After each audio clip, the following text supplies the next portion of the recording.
Now, do I got your attention? So there's this small independent film called Werewolves that stars Frank Grillo. You probably know him best as Crossbones in the MCU, or recently as Rick Flag Sr. in Creature Commandos. Well, in this story, the Earth is exposed to a supermoon that comes out once a year at night and for some reason triggers some kind of genetic mutation that turns everyone exposed into werewolves. Yeah. The story element in a nutshell is basically if you were to mix The Purge and Werewolves together, and this is exactly what this movie is. I kid you not. Possibly the most ridiculous concept I've heard throughout this year in 2024, but the weird thing is, I didn't hate this film. Now look, if I really wanted to, I can just tear up this entire movie in just 10 seconds by just listing off the things that are wrong with this movie. Poor development, human characters, choppy editing, ineffective jump scares, characters making dumb decisions, cliche dialogue, and predictable story plots.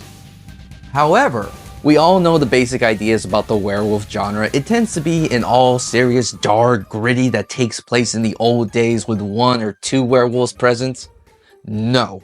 Director Stephen C. Miller is acknowledging that the fact that his film is very reminiscent of The Purge. He's not shying away from that. However, he is intending to bring back some of that cheesy, low-budget horror aspects that was in the 80s and 90s and bring it back into a modern-day era for audiences to watch on the big screen. And the reason why I don't hate this film is, well, it's because of its honesty.